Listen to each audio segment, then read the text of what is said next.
हेमजासुतं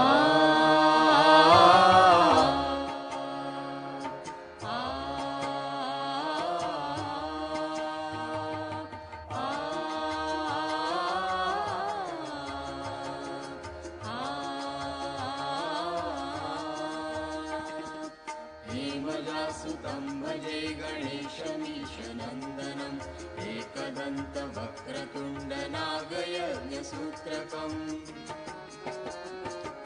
रक्तगात्रधूम्रनेत्रशुभ्रवस्त्रमण्डितं कल्पवृक्षभक्तरक्ष्णमोऽस्तु ते Gajanan.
ボタン一つで英語論文を構成・翻訳ができるとしたら最高だと思いませんか？ペーパーパルなら可能です。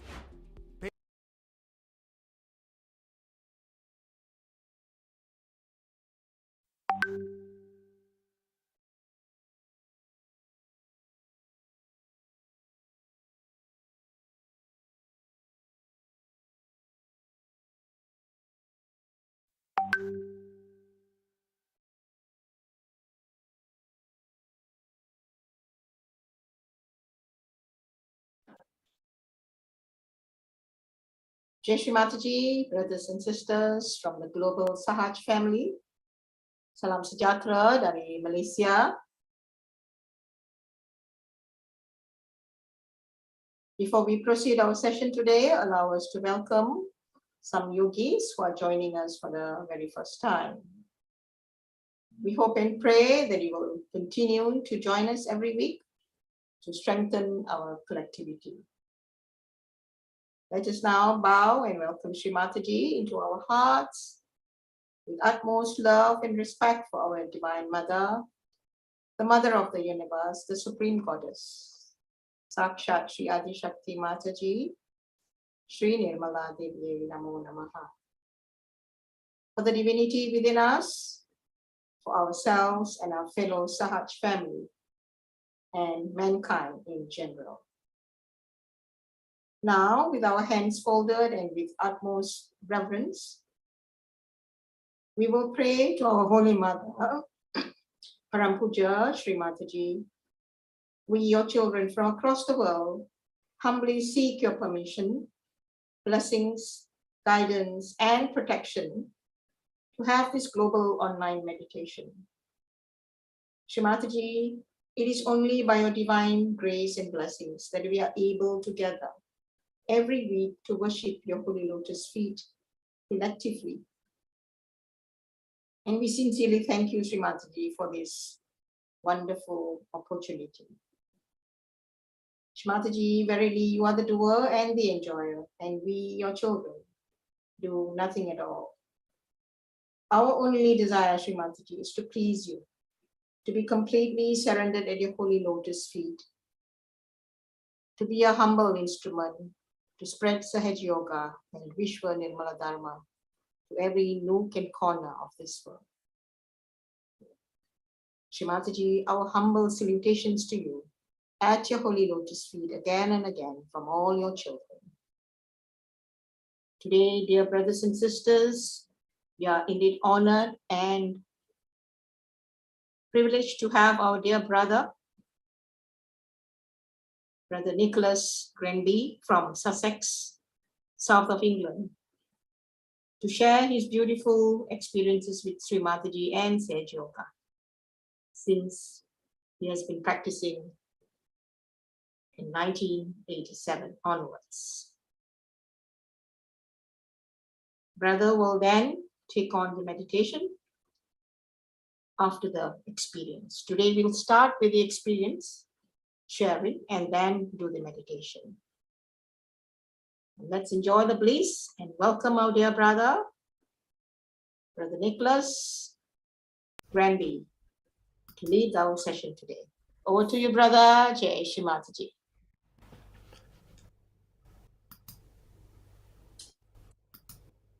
Jai Shri Mataji. Oh, there I am. Hello, everyone, and welcome to today's online meeting through Zoom. So that was a very nice introduction. I hope I can live up to it. Yes, it's been a long time, 1987, when I first got my realization, which is what I'm going to start. I don't have any great moments in the presence of Shri Mataji, because the great moment was when I got my realization. And I was taken to this meeting by who was then a yogi, and I remember going to there were about 30 people in the room, and they put on a little tape recorder a voice of a woman that I could hardly hear. I had no idea what she was really talking about, and I was thinking, well, he told me this is a wonderful thing, but it didn't sound it to me. You know, I was expecting trumpets and earth shaking. So anyway, then they did a workshop, and 3 yogis got behind me and started what we call now working on me and raised my kundalini. And at that moment, now I had been doing a bit of seeking quite a lot and going to other meditations, so but I had no idea about, and I had read this book, the Mother Shri Mataji is referred to, I had read this book called Kundalini, which showed how dangerous it was, or someone had a bad experience. So in the back of my mind was, oh, what's going to happen? Anyway, to cut that short, I suddenly felt a huge surge of emotion through me, and I literally saw the white light travel right up my center of my being, and I went with it like a cartoon is the only way I can describe it, right through the top of my head, and then it ended up above my head, and the room, the whole place filled with light, and it kept on streaming out and streaming out. And when I looked down, I could see 2 holes. I think I must have been the center one, and this white light kept on pouring and filling everything. And I thought, I was really so stunned and so overwhelmed by the experience that I kind of felt I've got to stop it. So it all came down. So I think that's the main reason why I wanted to continue with Sahaja Yoga all these years and through all the ups and downs of life, because of that experience. It wasn't imaginary. No one said what's going to happen. The people behind me were working in silence, but this proved to me without any doubt that there is this vital energy within us that does respond to our desires or our spirit, or call it what you will. So that's the introduction to Sahaja Yoga for me. Now, I also have to say to people, because not everybody has such an experience. I think we're all at different stages of evolution. We've all done different things in our lives, and so we have different blocks and different channels open, or different channels that are blocked maybe. So if you don't or haven't had such an experience, I wouldn't worry about it. It's just keep on going. I can tell you, keep on going. It's worth it. It's really worth it. So about Shri Mataji, well, what can I tell you about Shri Mataji?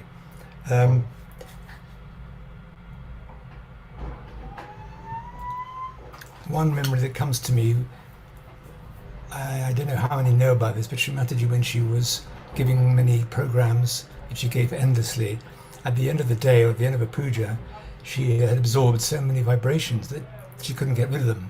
So she would have people massage her feet. And one day I had to go to her flat in London. I can't remember why, to deliver something, and she said, come and massage my feet. I was with another yogi there. So I kind of did a cartoon double take kind of thing. And anyway, I was massaging her left foot.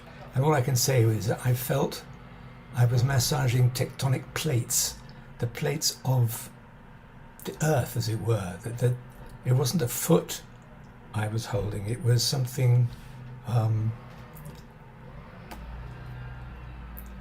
of basically primordially alive. I can't put into better words than that.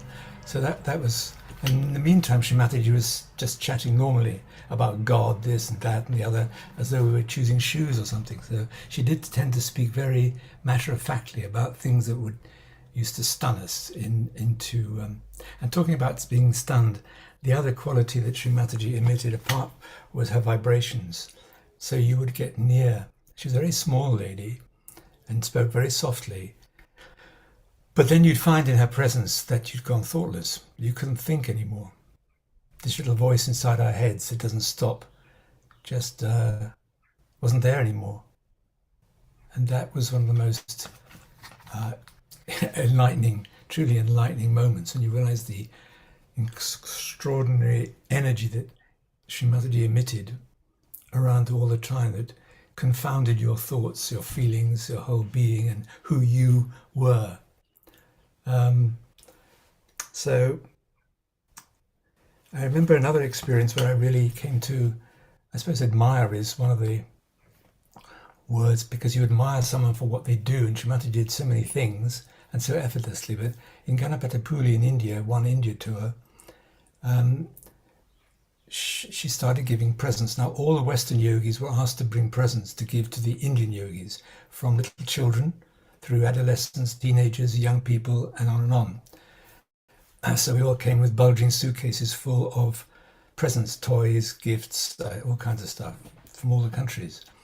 And so Shri Mataji was on the stage in the Pendle, and she started, I think, with babies, and then 4-year-olds, and then 6-year-olds, and then 10-year-olds, and they'd be dozens, and well, if not hundreds, of each age group lining up to go up onto the stage. She'd give them the present, they'd go down again. And then it came to supper time, and she was stayed on the stage, and they brought her some food, which she ate, and then she started on, I don't know, maybe it was by then it was the time of teenagers or whatever, and they'd all come up in their hundreds, and eventually it got to about 11, 12 o'clock, and then we were into young adults. And so eventually most of the Sahaja Yogis, because we were up quite late and getting up very early, felt, okay, we've got to go to bed. So we went, because it'd be up early in the next morning for meditation. And I remember the next morning, I went back to the Pendle, and Shri Mataji was still sitting there, still giving out presents. She'd been doing it nearly all day, all the evening, all night, into the morning. And that made me truly think, what an extraordinary and amazing kind of energy this is. And this is so unbelievable. That's the one experience that comes back to me. So apart from making us go thoughtless, the last thing I would mention in a general way is that I think you've probably seen quite a few yogis writing about their experience when they would think of something or send a message, or I wish Shri Mataji would do this, or I wish I could have this, and then either then or later Shri Mataji would say something that directly in response to that thought or that request. And in a way she could read your thoughts, I suppose, in some way. You know, you might be thinking, oh gosh, I'm so hungry, in the middle of a puja or something. Forgive me, but people do think like that sometimes.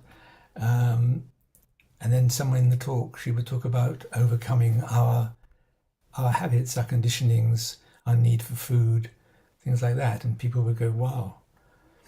So that's enough about that. I also would just like to add that although Shri Mataji is not with us physically anymore, the continuing numbers of people getting their realization, feeling vibrations, and knowing that there's some truth in all this continues. I mean, when Shri Mataji was on this earth and giving presentations, there could be 1,000 people coming, and maybe a few hundreds to follow up, and maybe one who stuck on as a real Sahaja Yogi, continuing for years. So in some ways, her work just continues. And although she's not there personally to help, we had leaders in those days, country leaders, world leaders, everything still continues, and this program is just proof of that.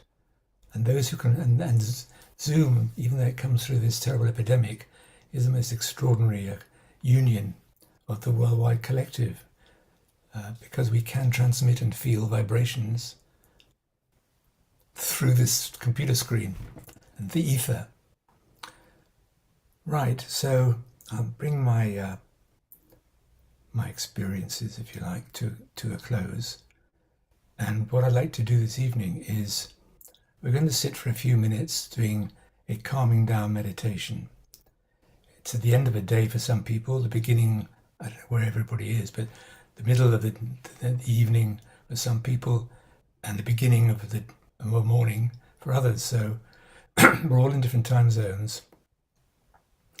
And especially at the end of the day, we need to calm down, to settle down. So I'd like you all, please, to get yourself sitting comfortably. Put your palms of your hands on your knees or on the table or somewhere. Be comfortable, spine straight. What we're going to do is just do a settling down meditation, a calming down meditation. Then we're going to look at a video of Shri Mataji and her wisdom, and then we'll do a deeper meditation.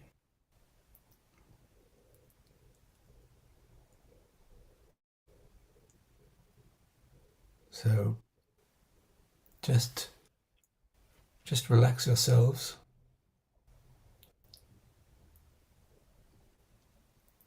So the first thing we can do now, I mean, we're all aware of the chattering in our head that goes on, which hopefully will slow down a little. So just be aware, scan your body, see if there's any tension, especially in your shoulders, your neck, all through your arms, your torso, your legs, and right down to your feet. Check your breathing, slow it down, deepen it. It's a very strong way of calming ourselves if we've had a difficult day or about to have a difficult day. So we just sit and do nothing for a few minutes.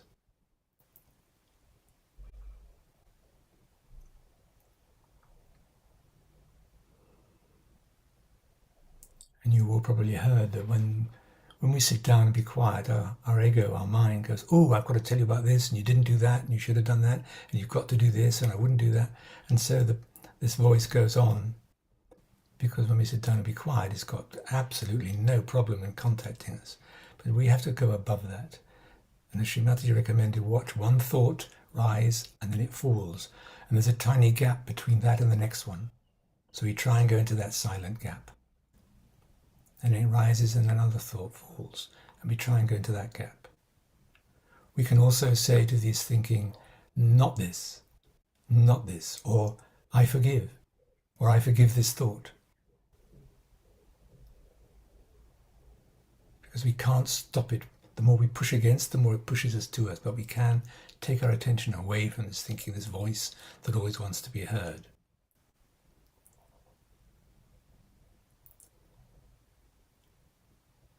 So like sitting on the bank of a river, let our thoughts flow in and flow out, and our emotions and our conditionings and what we think we've got to do, just say no. We sit for a little while now. We're going to do something, we're not going to do this.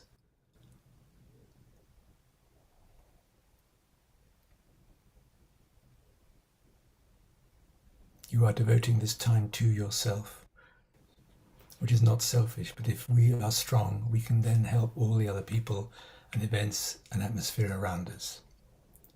So devoting such time to ourselves is the most valuable and useful moment we can spend.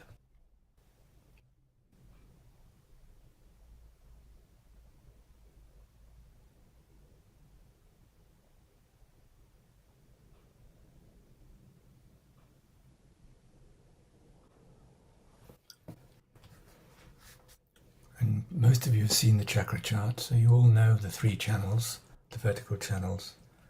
So just put your attention on your own central channel.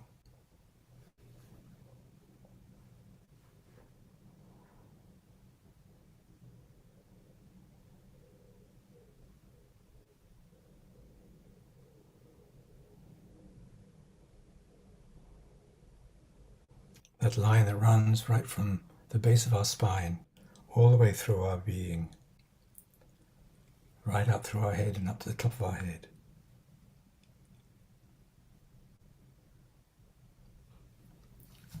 And at the top of our head is where we're going to spend a lot of this evening. So now we're going to raise our kundalinis. We get ourselves centered. So gently we'll raise our kundalinis and put ourselves into bandhan, please.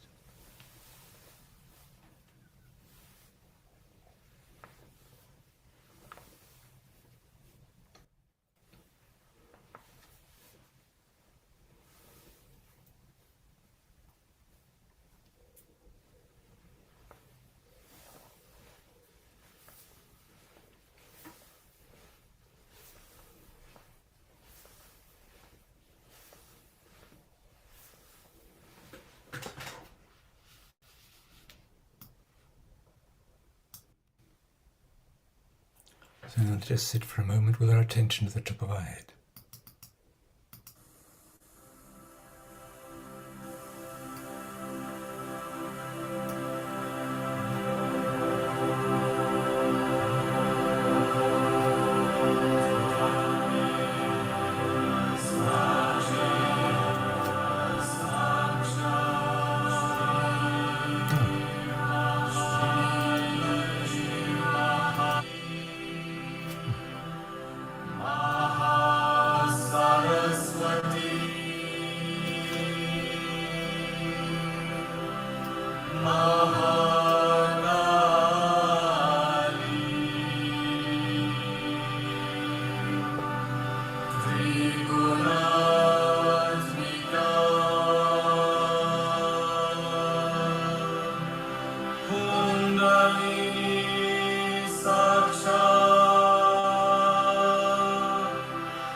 So see if we can put our attention to the Sahasrara on the top of our head.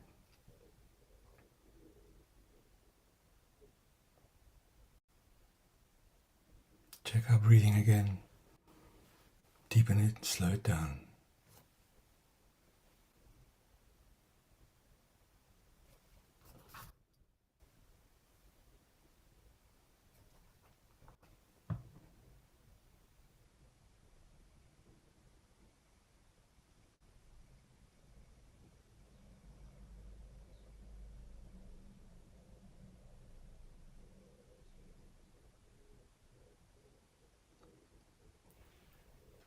So we're going to have a look at Shri Mataji. In fact, there are two short videos in this video, which I hope you'll find interesting. See if I can put them on now. I have to share screen.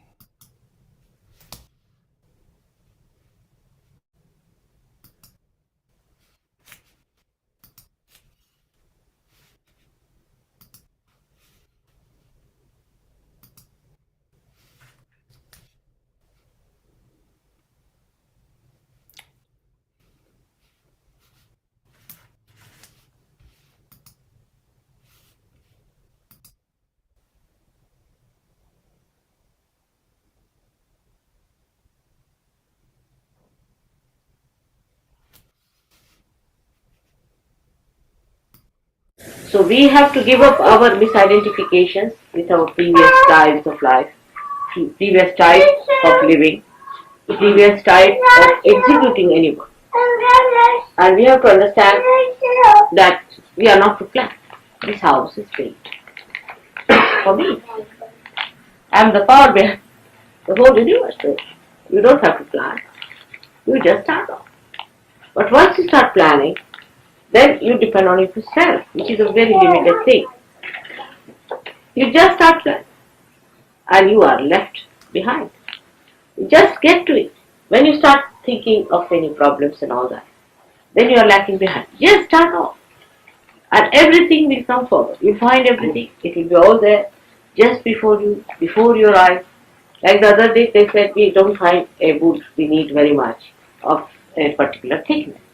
And they were trying to sort of reduce the thickness by rubbing it with some very, very harsh type of noisy stuff, which nobody could bear. So I just said, what kind of a thing you want? See ahead of you. And just in front of them was lying that same type of wood that they want. Just ahead of them. It was just there. You see how it's happening. What's working out? It's a Hanuman who works out many things for you. It's the Gauri who is to be adored. And it's the duty of Hanumana to help you out. He plays tricks with you. Always, he is the one who makes you think, he makes you plan, he makes everything and then talks to you down. See, that is his style. Always. And he has made good with so many people like that. So that he made them think, plan, and ultimately they find all plans for you. So if you are too organized, you will never enjoy. You have to enjoy each other's company, you have to enjoy all the little things there are. If there is everything perfect or absolutely sort of a machine-like, then you go on tuck, finish. There's no enjoyment. You have to lose your way somewhere, you have to find something out, you have to go about, you have to ask someone. Like making mistakes also is important. Sometimes if you make mistakes, like somebody makes mistakes, by putting the thing in an angular way. Say, and it turned out to be a very beautiful thing. So making mistakes is also good. This is what I am trying to show to all of you. By mistake also, if you are driven to some place, you might find something new. So our time is never wasted. Wherever we are, we are. We are never lost. We are never lost for anything. Time stops for it. So once you understand that we are not to worry about these things which the people worry. We are not to worry about things for which people just give their lives. We are here for joy. And joy will come to us, whatever it is. So we should seek joy, happiness, friendship. And this is a very, very good opportunity.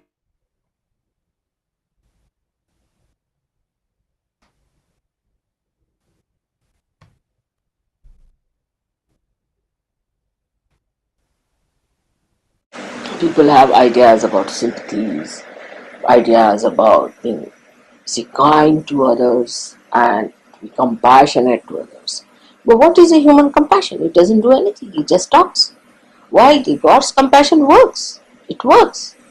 It works on people. It doesn't talk that, oh, I'm very compassionate, I'm full of compassion, nothing. It just works, it manifests. So one should understand, to be a complete egoless personality, one should try to obey the self within yourself. Now, how do you obey yourself within yourself? It is through vibratory awareness. Try to obey through your vibratory awareness. Any question you want to ask, anything you want to do, you must obey it through your vibratory awareness. Now, some people are not so sensitive. That's true. The reason why they are not sensitive is because they think about it. Now, you think with your brain. Alright? If your brain can be enlightened, then you will think as the divine thinks and your sensitivity will improve. Because sensitivity comes from the central nervous system.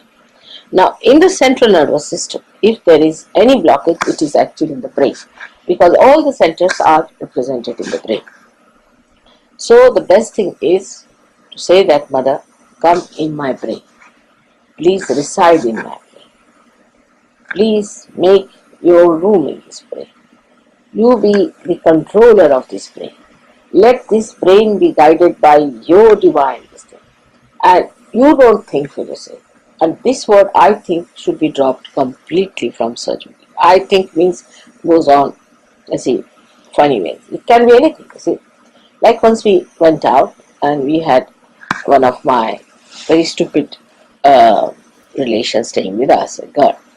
And as I was going out, we had no service that day. So I was cooking, but that day when we were going out, so I told her, I'm going in the morning. Can you make a little bit of khichdi for us? When we come back, we'll have that. That's the only cooking she did in her lifetime, which she did not do also. So when we came back, she told me that she had not cooked. So I said, why didn't you cook? Because we were supposed to take our food here. She said, I thought that maybe you may not come. Maybe you're not hungry. Maybe you may not like to eat. Maybe I may not do well. So all these four alternatives not to do the cooking. But I said, why didn't you think that we may be hungry, that we will eat? Why didn't you think this way? But I thought, this is an explanation for not having one in the brain, I should say, that there is no divine guidance in the brain. Then the guidance comes from your ego or from your superego, which says, I thought that this might happen. But why did you think like why not the other way around? Why did you think the other way around? But the problem is this brain of yours, when it comes in between, which is nothing compared to that big brain, Your brain is nothing but like a little mosquito, it comes up, it comes here and then says, oh, this. And then the problem starts.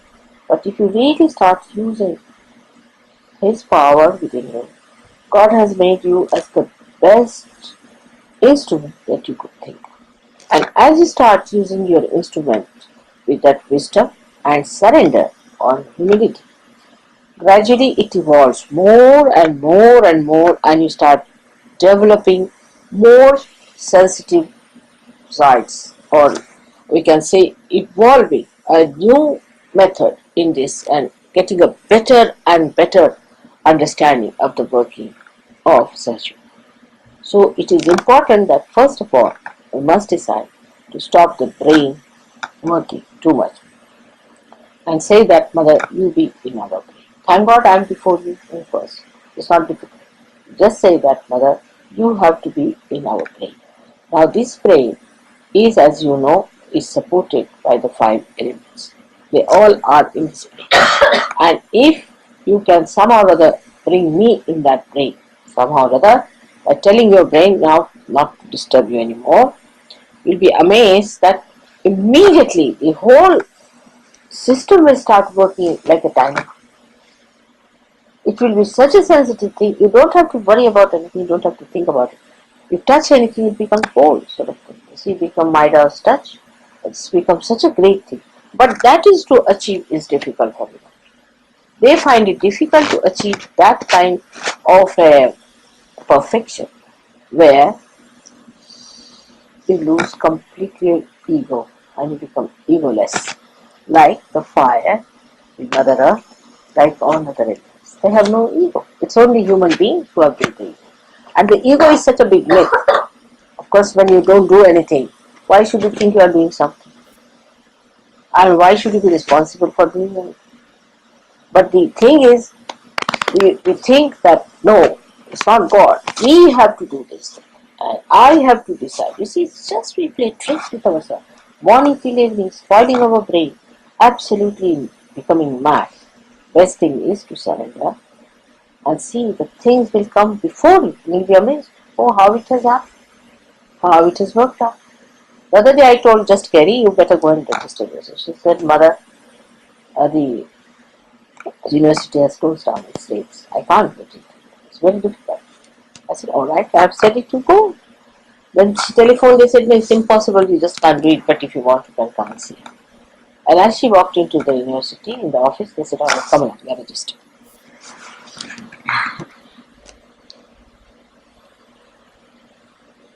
It is. So many times it will happen to you people. But it took about 10 minutes for me to convince her that you just try it. But I must say, still, she was not so adamant. She was thinking, if Mother is saying, I will get it. Mother is saying, it will work. But if you suppose it's all right, Mother, you are saying, I'm just going to register. Finish. Then what happens? Even if you do not get registered, doesn't matter. That's not important. Your brain improves. That's important. That your brain improves. It becomes more sensitive. It's not important that the work should be done. That's not important. What is important that in your brain you must get this idea that let me be enlightened. Good.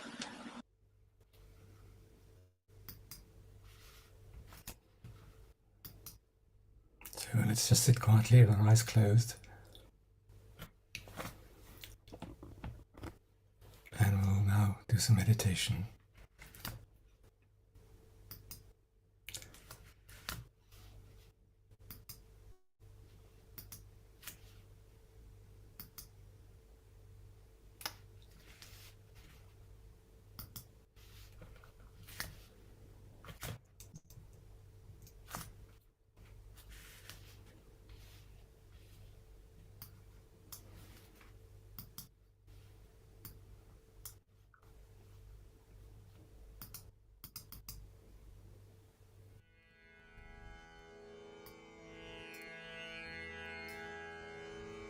So just a little bit of music at the beginning of this.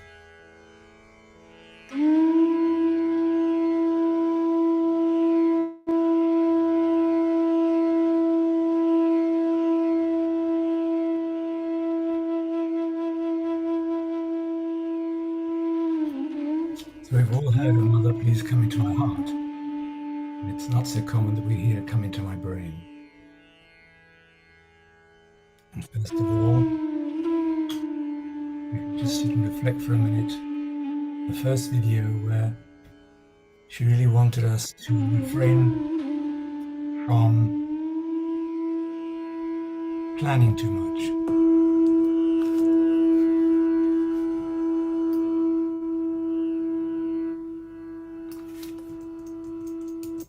Of course, it's very difficult. We're very much used to planning. I've got to do this and this and that.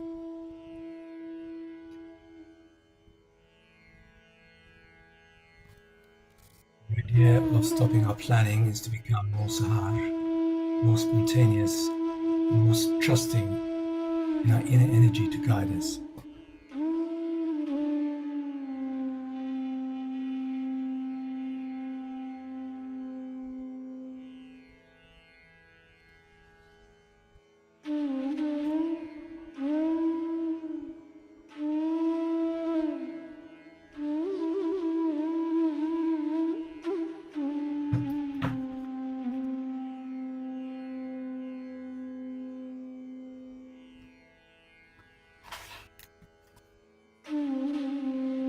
And we need to catch ourselves whenever we start using our mind and our brain too much with planning. If we can surrender.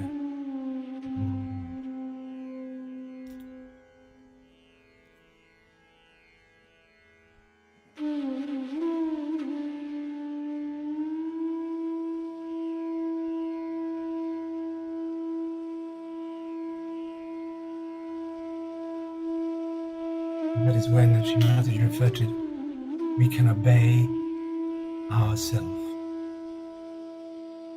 We've got to be able to listen, to hear. This is why calming the thoughts, staying in the present, staying in the central channel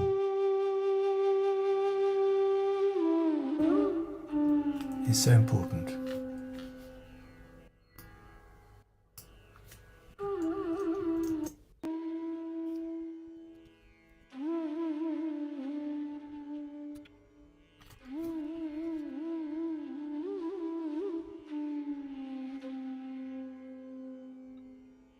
Another thing mentioned was to be able to make our decisions through feeling Param Chaitanya, the vibrations.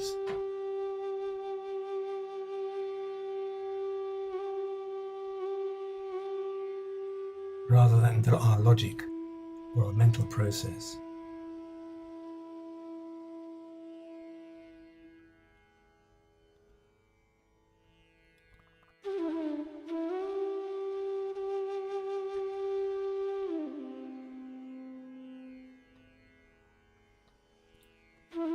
And when we try to see what the vibrations are telling us, we really need to take our attention away from people, from places, from our opinions and feelings, and clear our minds. So we can give the bandhans in as clear a state as possible.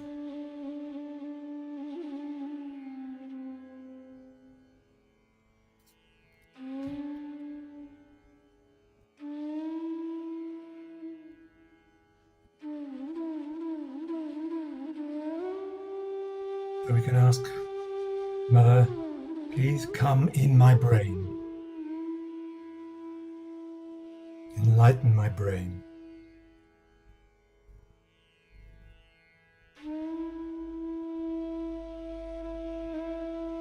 Shri Mataji, please reside in my brain.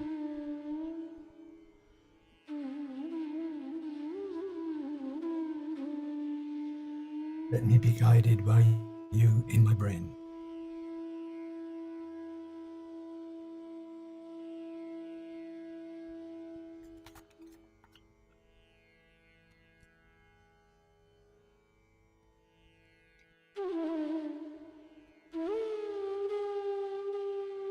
And now where is our attention? Just above our brains it should be, in the beautiful Sahasrara, 1,000-petal lotus. Where we're connected to the whole, where we're connected to each other, even through Zoom, even through this extraordinary atmosphere,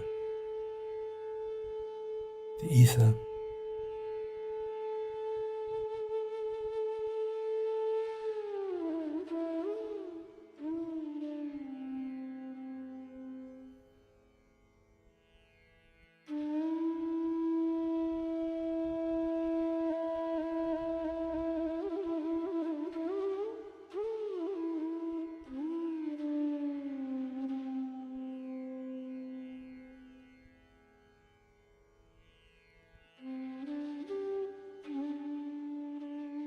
And we need to always seek to be in that central channel.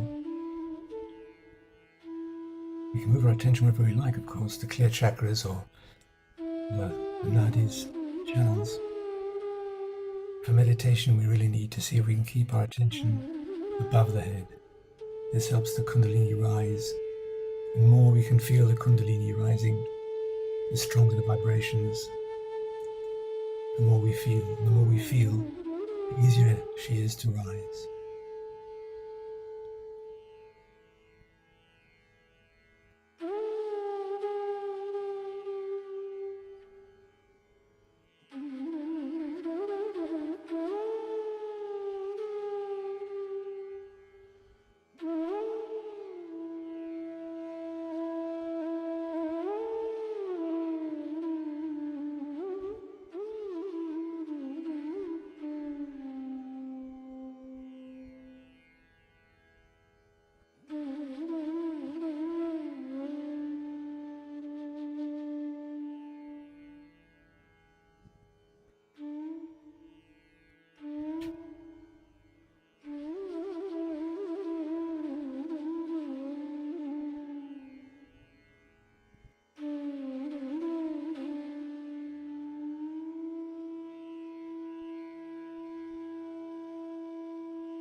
You can even raise your attention above the head, a few feet, a few meters if you like.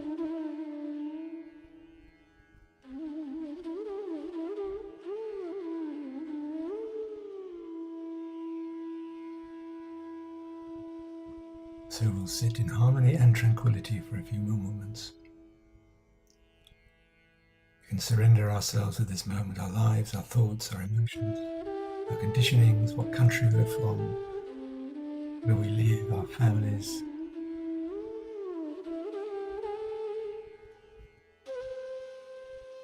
And just the things we wrap around ourselves.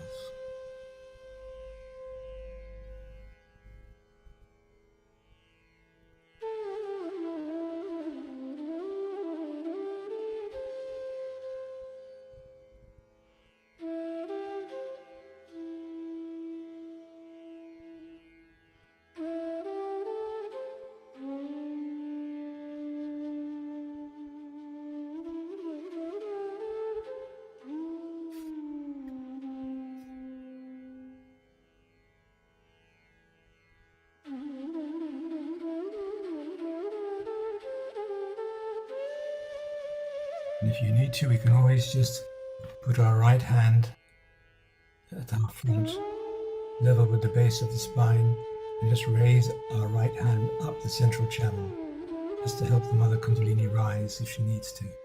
Or if you're not feeling very much, just raise your right hand along the central channel up to the top of the head a few times.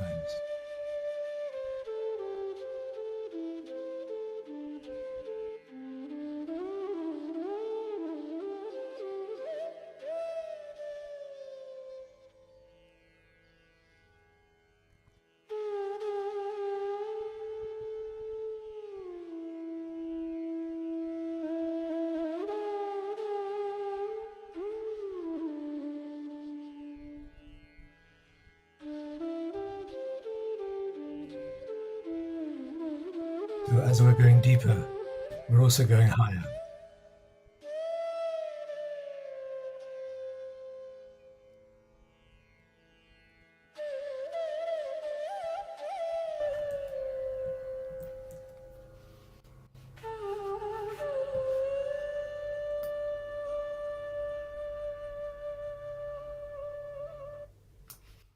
So now we'll just sit quietly in silence, our natural state, with our attention on Sahasrara at the top of our head, trying not to follow any thoughts of the future or any thoughts of the past.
And just let's see if we can stay in this precious moment.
The more we can lose the I, the more we can dissolve this sense of I,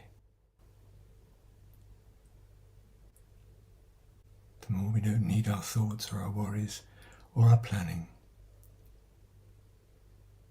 the better our connection. And the more the vibrations flow.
One last effect of the vibrations, the Param Chaitanya, not only we are connected to our spirit, to the whole, to the Kundalini, but also through the ethers we are connected to each other. So the more we slow down and stop our thinking, the more at peace we sit, the stronger the vibrations between all of us in this moment.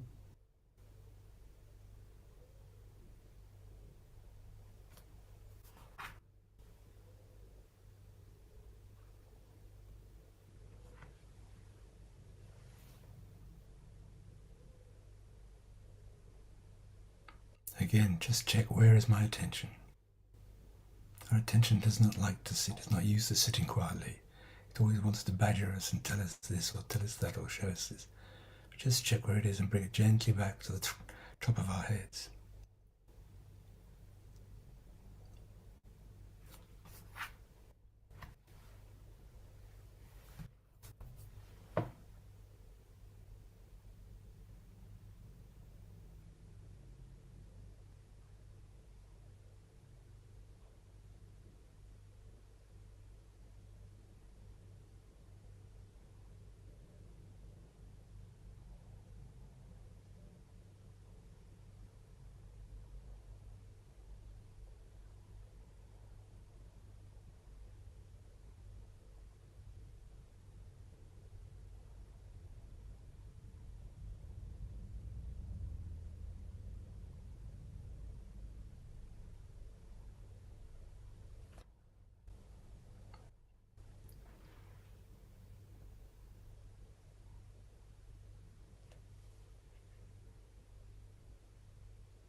Again, check where your thoughts are taking you if they're still bumbling along. Check your attention.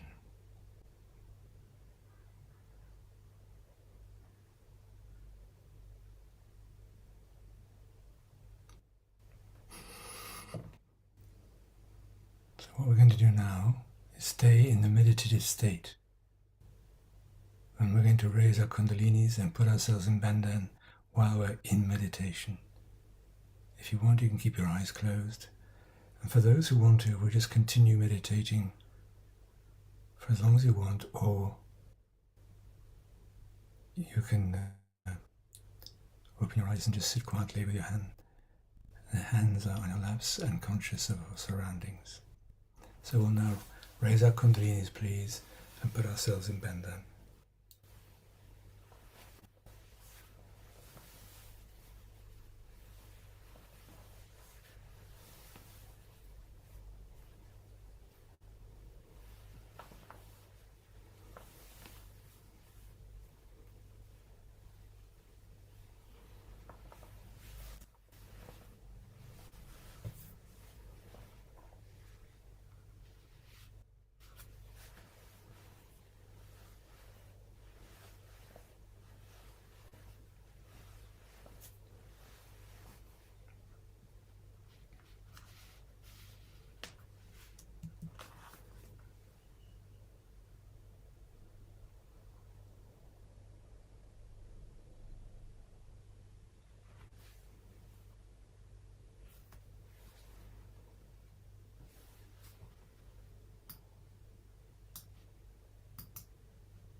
draws us towards the end of this program. Thank you all for joining us. So I'm going to say goodbye and thank you, and I'm going to hand back now to Maheshwari. Thank you, Brother Nicholas, for the beautiful and very blissful meditation today. We are indeed thankful to Shri Mataji for sending you as a divine instrument. And tomorrow is also the International Yoga Day. So let's all play our small role by giving self-realization to the seekers of the truth. And with that note, we thank all of our brothers and sisters from different parts of the world who have joined us and who will be watching the recording also. We thank you all for supporting our channel, and we look forward to your continuous support next Tuesday, same time. Jai Shri Mataji. Jai Shri Mataji. Good night. Good night. Please convey our love to all the yogis in England. All of them, of course. Yeah, Jai Shri Mataji. Yeah. Jai Shri Mataji. Yeah. And thank you, Brother Bagos and Brother Anupam, for the IT support. Yes, thank you, indeed. Yeah. Jai Shri Mataji.